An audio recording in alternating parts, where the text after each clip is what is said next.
topik dari materi yang telah kita pelajari pada pertemuan kita sebelumnya. Selawat dan salam kehadirat besar Muhammad sallallahu alaihi wasallam. Alhamdulillah beliau yang selalu berupaya menjaga, membawa umatnya dari alam yang tidak manusiawi, yang penuh dengan kemusyrikan, kepada agama Islam yang penuh dengan ketauhidan dan rasa kemanusiaan yang saya hormati Ketua Yayasan Bapak Dr. Yadi Umar, Bapak-bapak, ibu-ibu, guru saya yang telah berhadir pada malam yang berbahagia ini, santriwan santriwati yang berbahagia. Alhamdulillah pada malam ini juga berbahagia, kita berbahagia sama-sama mengikuti rangkaian kajian tentang tauhid. Bapak Ibu sekalian, seperti yang pernah kita bicarakan sama-sama pada pertemuan sebelumnya, bahwa apa yang 50 yang disebutkan itu ada bagi Rasul dan ada bagi Nabi, dan itu mulai dari wujud hingga pada akhirnya. Pada malam ini setelah kita diskusi pada pertemuan lalu tentang apa makna wajib, apa makna mustahil, dan apa makna jaiz, di sini pada malam ini kita akan membicarakan pada sifat yang pertama. Sifat yang pertama yaitu sifat tentang wujud, sifat tentang wujud adanya Allah Subhanahu wa Ta'ala adalah sifat yang pertama yang disebutkan di antara sifat-sifat yang lain. Terjadi perdebatan dan terjadi pengakuan ada dan tidaknya Allah itu pada pengakuan wujud. Artinya ada dua kelompok sebelum kita masuk ke materinya. Ada dua kelompok.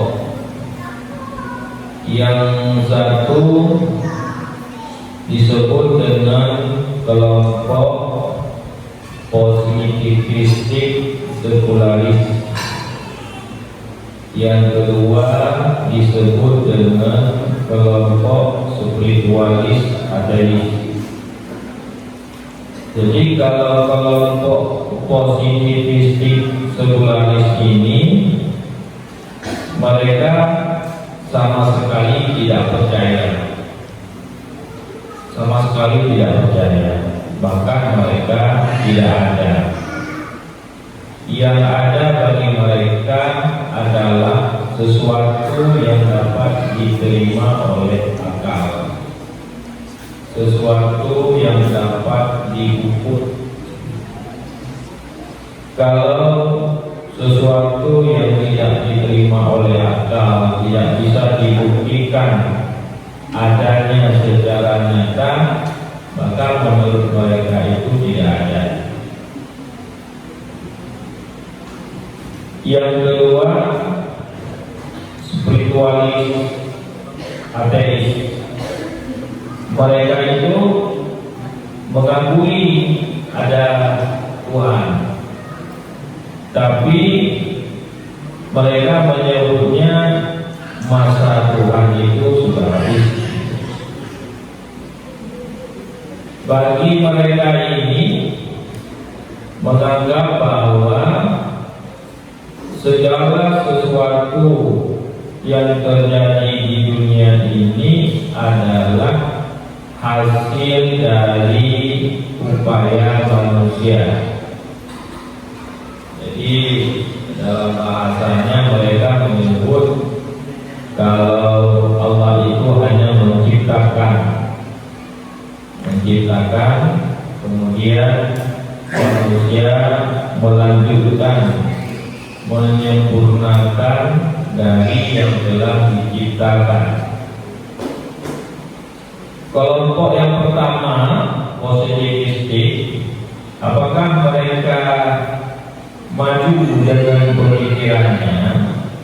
Pada awalnya maju karena didukung oleh perkembangan ilmu pengetahuan dan teknologi. Jadi kalau semua yang diukur dengan tambah-tambah, matematika menjadi andalan.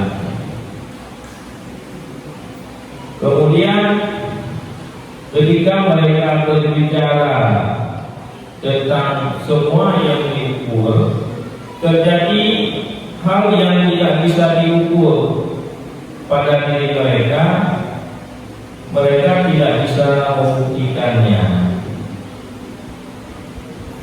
Mereka bisa berbicara tentang angka, mereka bisa berbicara tentang panas, dingin, karena itu bisa diukur. Panas, dingin bisa diukur. Tapi mereka tidak bisa berbicara tentang rasa. Mereka tidak bisa berbicara tentang rasa. Rasa bahagia, sedih. Apa ukurannya bahagia? Apa ukurannya sedih? Tidak ada ukuran. Karena itu rasa. Jadi ada orang yang duduk pengantin baru duduk di pelaminan. Jadi yang pengantin perempuannya menangis. Apakah menangis itu bahagia apa sedih? Kalau sedih, apa mungkin dia sedih? Kalau bahagia, kenapa menangis?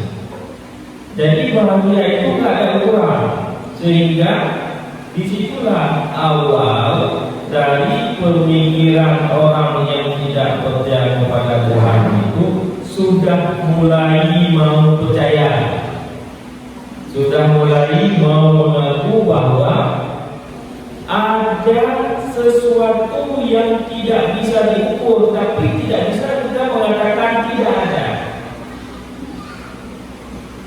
Kita tidak bisa membicarakan bahagia orang lain, tapi kita tidak bisa membohongi diri kita bahwa kita tidak bahagia. Tidak bisa mengatakan ukurannya bahagia orang, tapi kita tidak bisa membohongi diri kita bahagia.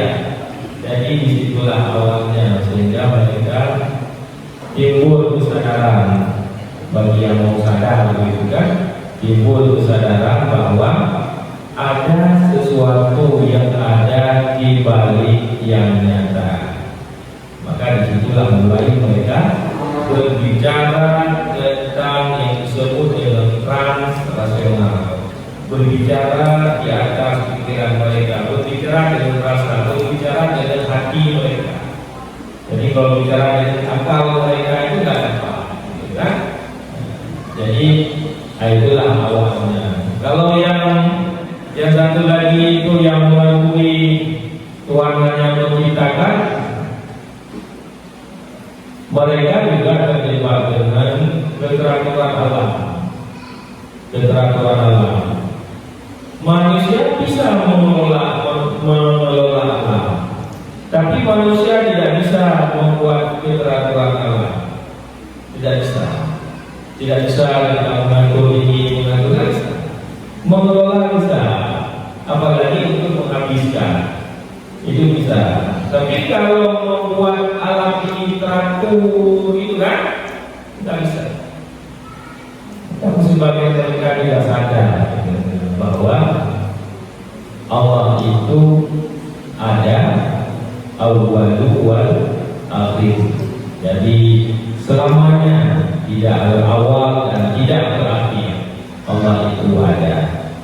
Jadi itu dasar pikirannya bagaimana kondisi orang-orang yang di luar dari pemikiran-pemikiran kita yang muslim.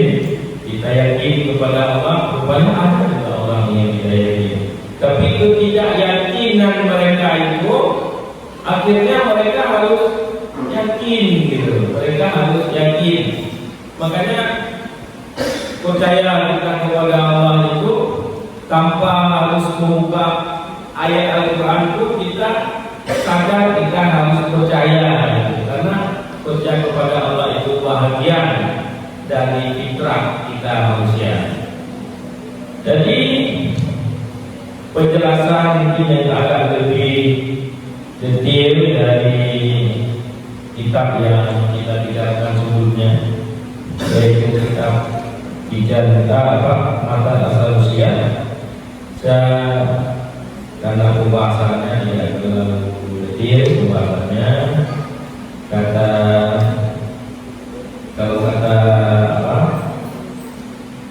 Ibnu Arabi,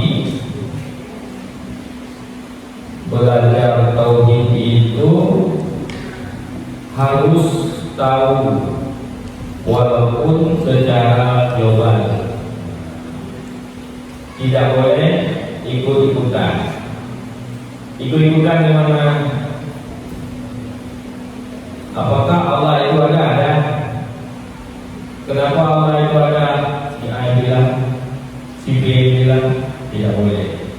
Tapi sekurang-kurangnya kita mengetahui adanya Allah, tapi kita mengetahui buktinya secara global. Apakah adanya Allah? Ada. Apa buktinya? Ada alam. Sudah. Kalau kata Ibnu Arabi, itu sudah bisa. Tapi bagusnya secara rinci, secara tafsir. Di sini disebutkan bayanu turuqul ulama al-sunnah fi ta'rif mafham al-wujud kamustalah al-zihni. Disebutkan bahwa at-ta'rif wujud indah ghairu Imam Abu Hasan al-Asy'ari. Ada dua makna wujud yang akan disebutkan di sini.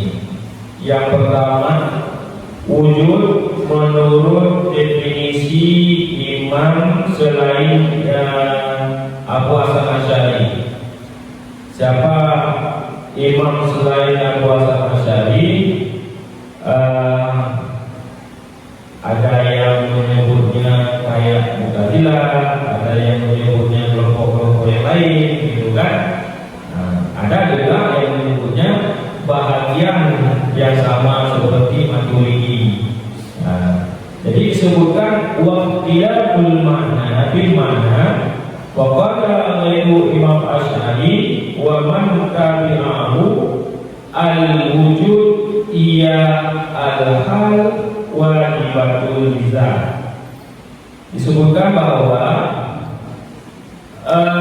menurut selain daripada Imam Asy'ari dan orang-orang yang mengikutinya, wujud itu adalah hal yang wajib bagi zat. Bagaimana yang dimaksudkan hal? Kalau kita bayangkan wujud berarti ada. Ini air aqua, air mineral. Air mineral ini ada. Maka inilah ada. Tapi yang dimaksud ini bukan seperti itu. Bukan seperti itu. Yang dimaksudkan oleh selain Imam Asy'ari bukan seperti itu. Yang dimaksud dimaksudkan dengan wujud itu adalah hal, keadaan, dan keadaan itu bukan zat, bukan air mineral ini wujud, tapi kondisi keadaan yang menyertai air mineral ini. Maka wujud menurut selain Imam Asy-Asy'ari itu disebut sifat, bukan zat. Dia disebut sifat, bukan zat. Jadi kalau zat kan benda itu ya wujud gitu. Tapi dimaksudkan oleh selain Imam Asy-Asy'ari itu bukan ini maksudnya. Maka disebutkan adalah wujud itu adalah sifat di antara adanya, sifat di antara benda dan tiadanya benda. Agak penting kita pahami mangga. Artinya begini. Sebenarnya nggak penting, tapi karena berputar-putarnya itu kan, berputar-putarnya. Nah, jadi saya sebutkan. Yang dimaksudkan dengan makna hal yaitu peningkatan wujud hatta tusyahid wala tanhitu ila darajah ma'lum hatta takunu adaman maqdan bal hiya wasitatu bainal wujud wal ma'lum. Yang dinamakan hal itu mengangkat derajat dari yang tiada kepada yang ada. Itulah yang dinamakan wujud. Maka disebut dengan sifat ya, bukan zat. Kalau kita sebutkan ini air mineral, ada air mineral kan? Ada air mineral. Yang ada apa? Air mineral. Air mineral ini zat kita sebutkan. Ini bukan pemikiran seperti orang ini. Nah, ini bukan pemikiran seperti orang ini. Kemudian disebutkan makna wujud tadi yaitu la tu'allilu buta annaha la tanzihu an syai'in bi khilafi qawlu zaidun qadiran makalan. Dan wujud juga disebutkan adalah suatu kondisi manusia, suatu kondisi yang tidak, yang adanya bukan karena adanya yang lain. Contohnya Allah Qadirun, ya kan? Kenapa Allah Qadirun? Karena ada sifat kudrah. Nah, gitu. Kenapa saya mampu mengangkat ini? Karena saya punya sifat kuasa. Jadi kemampuan yang lain, kemampuan kita karena ada sifatnya. Karena ada sifatnya. Makanya itu begini ya. Kalau dengan yang disebut tidak berilal ini, dampaknya seperti ini. Jadi kita melaksanakan, Allah menciptakan perbuatan. Kemudian kita yang melaksanakan perbuatan dan kita yang memberikan dampak pada perbuatan itu. Apa kata itu? Allah berikan kekuatan kita untuk melempar batu. Lempar batu kena kaca. Kalau menurut pemikiran ini, kena kaca, kaca pecah. Kenapa pecah kacanya? Karena lemparan batu. Karena lemparan batu, kita yang lempar batunya.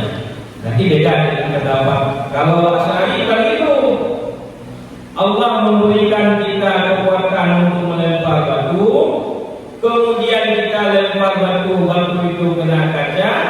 Allah jadikan kalau batu kena kaca, kacanya pecah. Allah yang tadi sampai ke sana. Jadi berbeda dengan yang tadi. Kemudian yang kedua, ta'rif wujud indah Imam Asy'ari. Tadi menurut Imam selain Imam Asy'ari. Sekarang kita melihat definisi wujud menurut Imam Asy'ari. Menurut Imam Asy'ari itu dan orang yang mengikutinya, al-wujud in mawjud. Al-wujud in mawjud. Wujud ya ini gitu. Udah. Wujud apa ini? Ini wujud. Wujud itulah in mawjud.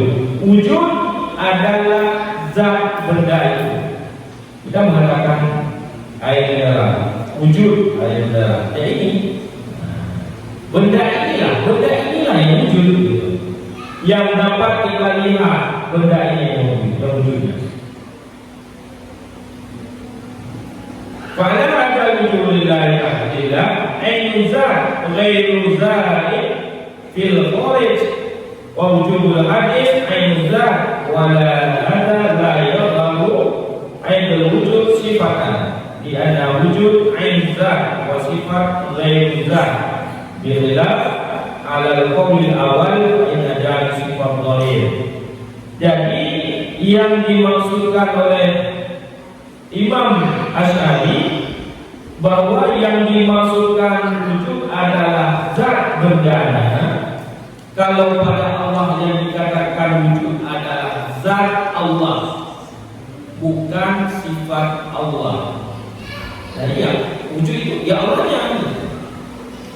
Sehingga kalau Imam Asy'ari mengatakan seperti itu, sifat 20 wujud pada sifat 20 nanti tidak termasuk dalam sifat 20. Karena bukan sifat, tapi wujud itu adalah zat. Wujud adalah zat. Benda, kita sebut benda, wujud benda ini zat. Benda ya ini zatnya. Apa kita sebut seperti itu? Kemudian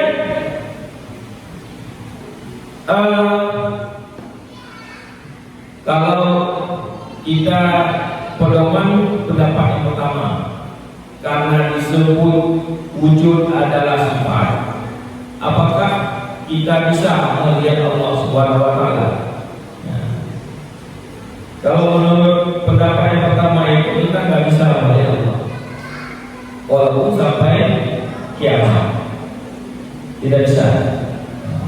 Tapi kalau menurut pendapat Imam Asy'ari bisa. Persoalannya cuma karena hijab, makanya kita tidak bisa melihat Allah. Tapi hari kiamat nanti Allah buka hijabnya, maka kita akan melihat Allah. Maka disebutkan adalah surga yang terindah bagi orang beriman adalah ketika mereka melihat Allah Subhanahu wa taala. Jadi seperti itu kenapa? Karena wujudnya Allah ini zatnya nyata, tapi kita nggak melihatnya. Kenapa? Karena tidak terbuka hijabnya. Jadi kalau terbuka hijabnya sudah nampak. Kapan itu nampak? Pada hari kiamat, sebagaimana disebutkan dalam surat Al-Qiyamah. Nah, jadi pada hari itu kita akan melihat Allah. Jadi melihat Allah ada yang menyebutkan, karena pendapat yang pertama tadi kayak pendapat Mu'tazilah, mereka menafsirkan melihat Allah pada hari kiamat itu bukan melihat dengan mata, tapi melihat dengan hati, kayak menghayal, kayak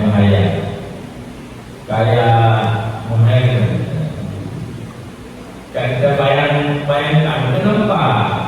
Nggak nampak.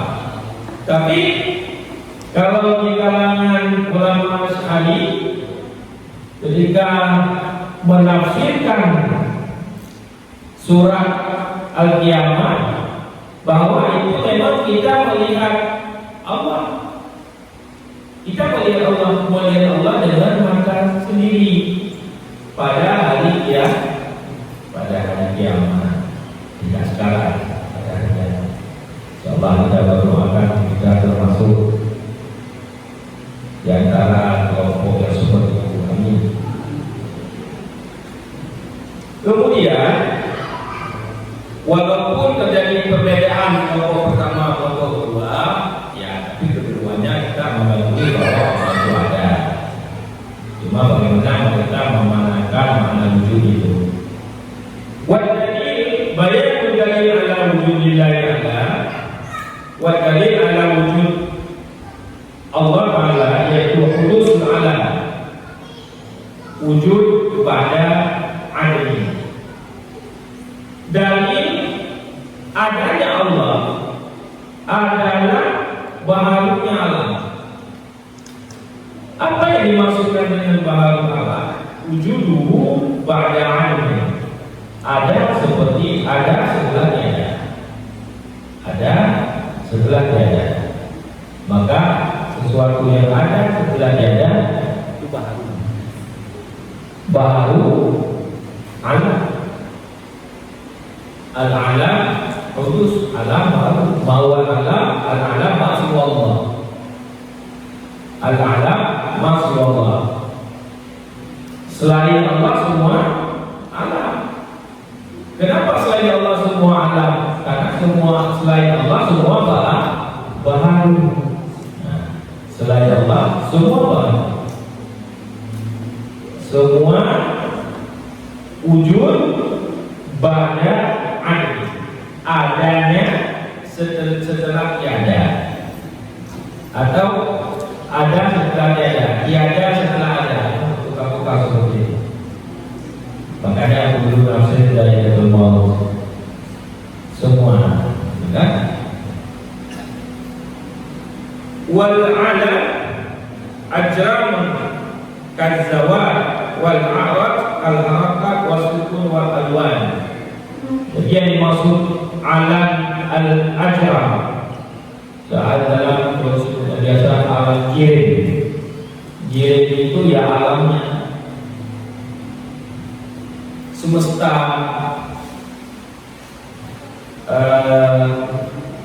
air mineral ini. Nah itu kan. Kemudian pada jirim itu ada a'raj. A'raj itu disebut dengan sifatnya. Sifatnya berubah-ubah, bergerak, kemudian tetap dia berwarna, kadang berubah warnanya. Kondisi yang lain ini berubah warnanya, dia sama. Maka jirim dan a'raj itu adalah sifat alam, karena dia berubah sifatnya, berubah bentuknya, maka dia disebut alam.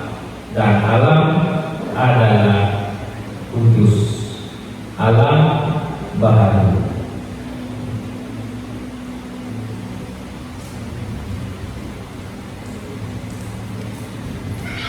Wa inna ma kana hudusul alam dalilan ala wujudillahi ta'ala li'annahu la yasihu an yakuna hadisan bi nafsihi min ghairi mawjud yujadu li'annahu qabla wujud kana wujudihi musawwiyan li'ainihi.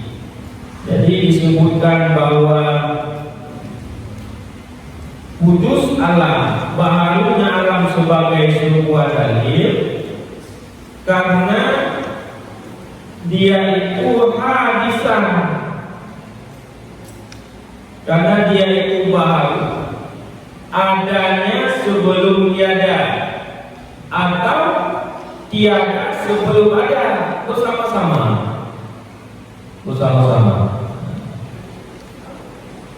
Walaupun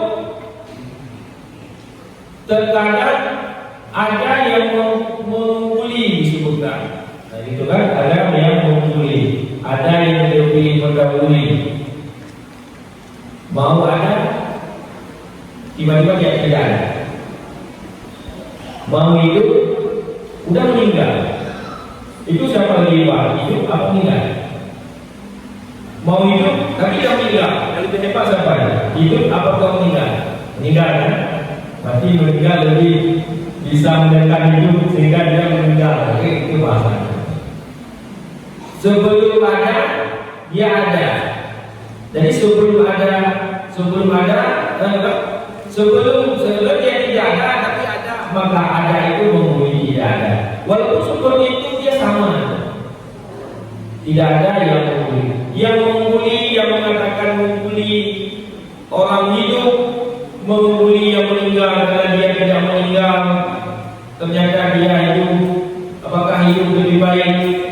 Hidup lebih hebat? Tidak seperti itu dipahami. Hebatnya hidup, hebatnya meninggal, itu semua digerakkan. Itu semua diciptakan dari bentuk yang ada. Maka bergerak itu, hidup itu, mati itu, semua itu Allah yang menjadikannya. Allah yang menjadikannya. Maka karena Allah yang menjadikannya, maka itu tidak sama, maka dia disebut dengan Allah.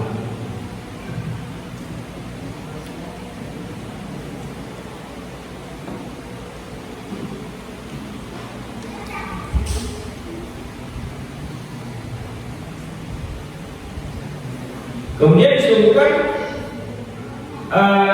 seumpama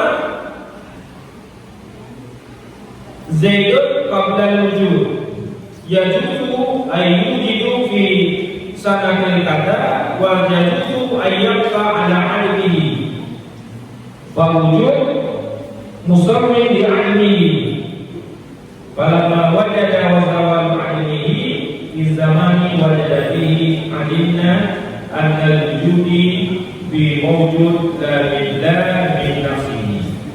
Jadi ketika disebutkan pada manusia si Zaid yang disebutkan, Zaid itu nama orang disebutkan, dia ada sebelum tiada.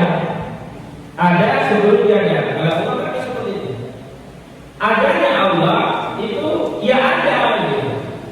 Tidak ada sebelum tiada. Makanya sifat wujud itu ada yang disebutkan terbagi dalam tiga. Ada disebut wujud zati, ada disebut wujud alimi, ada disebut wujud idhofi. Jadi kalau wujud zati ya Allah, adanya Allah itu tidak ada yang mengatakan.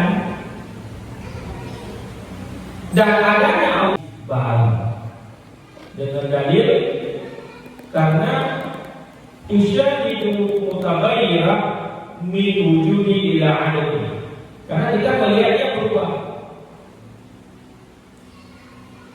Setiap yang berubah adalah hadis.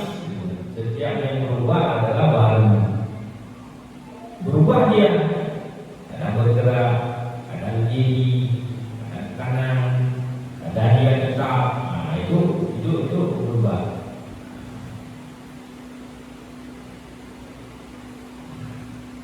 Min adamin ila wujud, ya, dari tiada menjadi ada. Kama tarahu fi harakatin zaidi fa innaha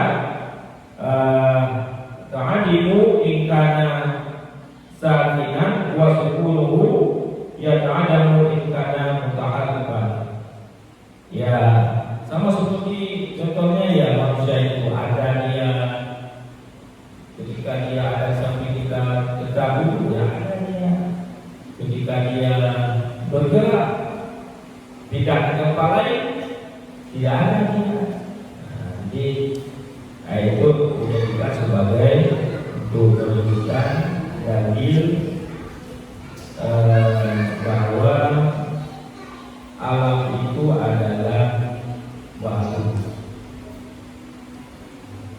Kemudian yang disebutkan dengan asyraf itu mulazimah li a'raj di annaha la taqdu an harafati wa sukun wa kullu ma lazim hadis wa hadis. Artinya wujud pada ada fal ajrab hadisah aidan kama a'raj. Begitu juga dengan sifat rendah. Sifat rendah itu karena sifat rendah itu berada pada benda itu adalah baru, maka sifat itu juga baru. Jika sesuatu berada pada benda yang baru, dia posisinya sama, dia menjadi sesuatu yang baru. Jadi begitu Bapak Ibu sekalian ya. Itu dalil yang biasa karena ini yang bahkan adalah para imam dengan menggunakan ya apa dia sebut alasan-alasan secara akli menggunakan dalil-dalil yang kauniyah. Bagaimana kalau kita melihat seperti yang disampaikan oleh Imam Asy'ari dengan melihat pada diri kita? Bagaimana kita membuktikan bahwa Allah itu ada? Ada seorang mau dikatakan alim, mungkin dia bukan orang pesantren, tapi seorang intelektual, keseluruhan intelektual. Dia ketika melawan orang-orang yang tidak mengakui adanya Allah, maka dia membuat pembuktian adanya Allah itu dalam beberapa contoh, dalam beberapa ayat. Kenapa kita percaya bahwa ada Allah? Kenapa kita percaya bahwa adanya Allah? Percaya kepada Allah itu adalah fitrah kita manusia. Fitrah kita manusia. Seperti contoh tadi. Ketika mereka tidak percaya kepada Allah, tapi mereka harus percaya dengan sesuatu yang tidak bisa mereka logikakan, yang tidak mereka bisa pikirkan, tapi itu ada. Adanya itu tidak bisa kita bohongi, tidak ada. Seperti contoh lagi tadi, tidak mungkin kita mengatakan kalau kita sedang senang, tapi kita bohongi diri kita senang. Memang senang itu ada, tapi apa bentuk senang itu kita nggak bisa.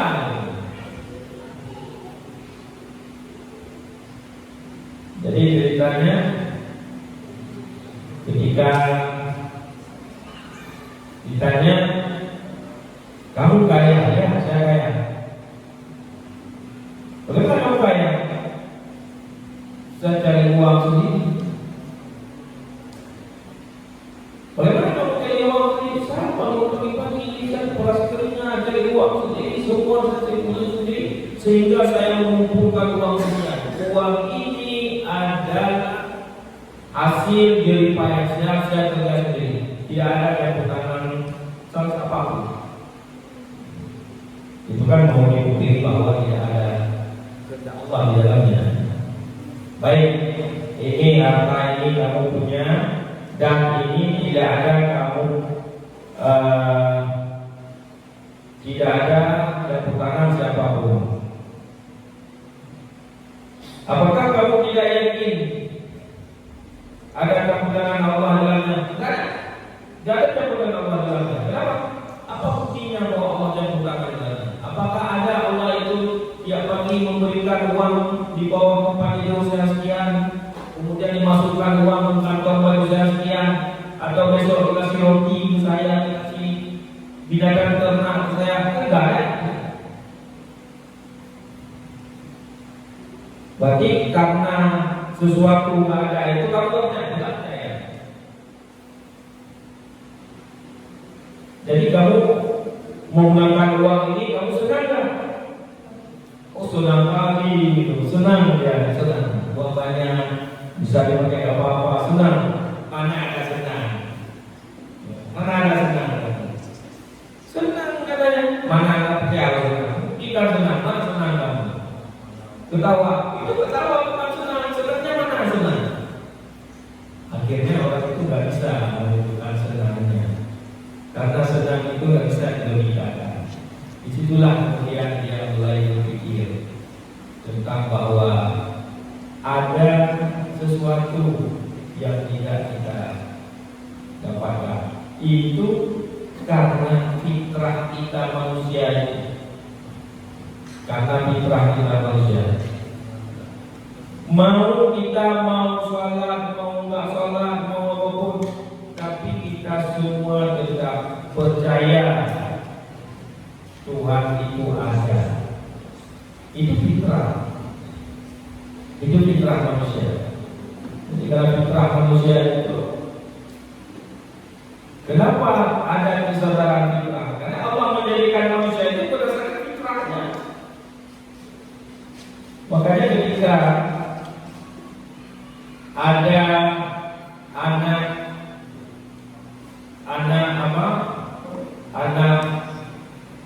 yang bukan orang Islam meninggal, kemudian dibawakan, sahabat bertanya, bagaimana kondisi anak itu ya Rasulullah?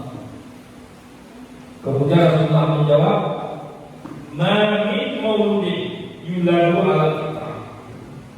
Karena ada dua, ada lafaznya kullu mauludin yuladu ala fitrah, ada lafaznya ma min mauludin yuladu ala fitrah.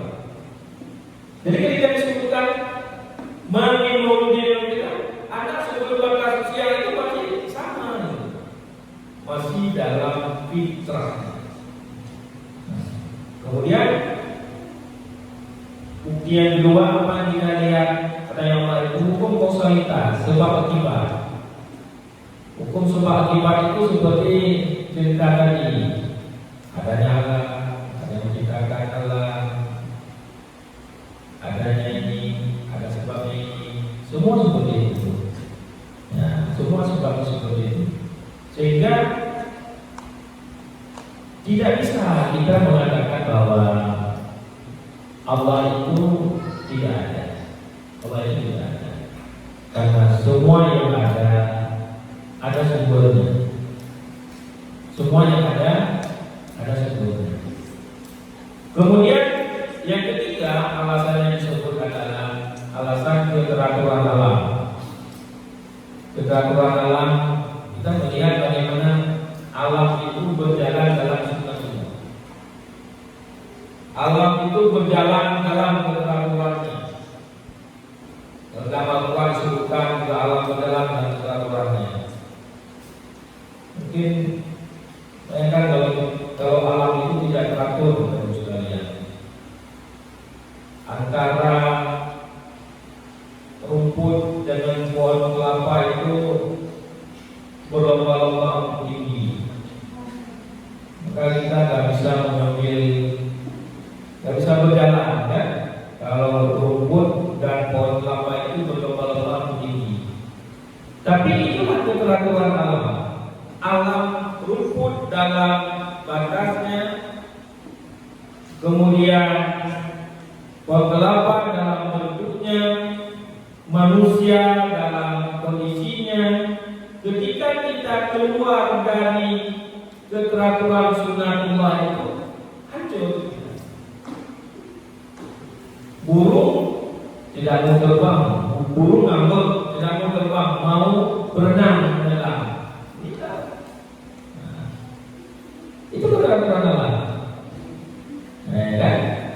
Sunnatullah, walaupun ada yang disebutkan kalau makna sunnah itu ya makna macam kan, berangkat hadis dan sebutkan mansana sunatan hasanatan gitu kan.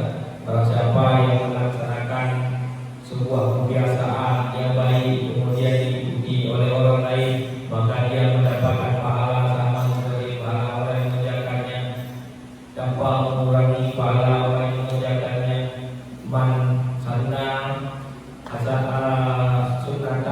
syariatan gitu kan.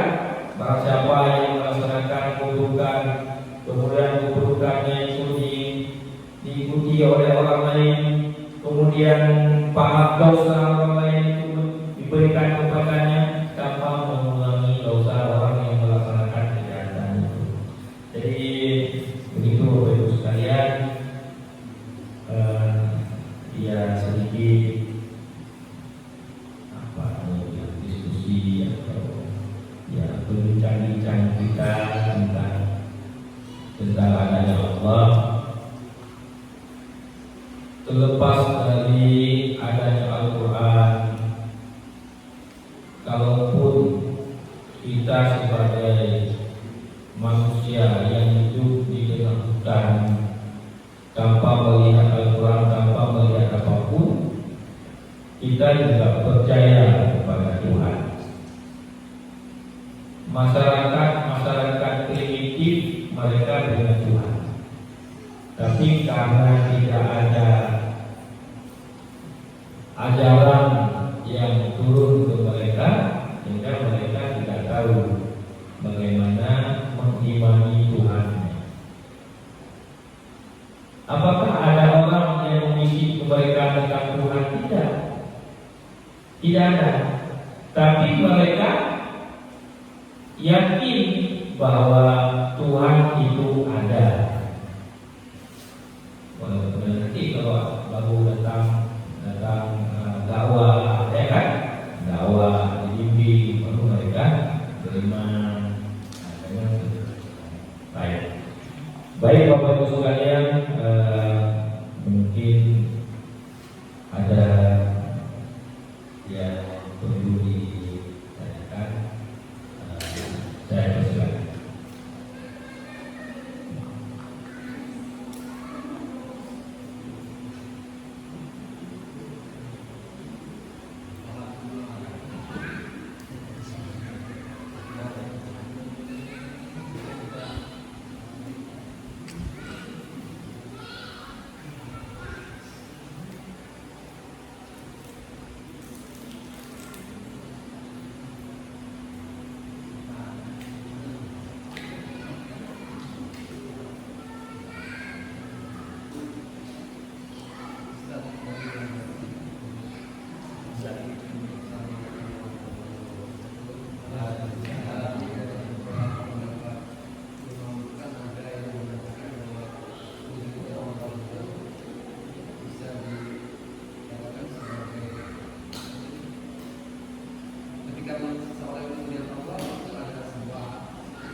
Kalau di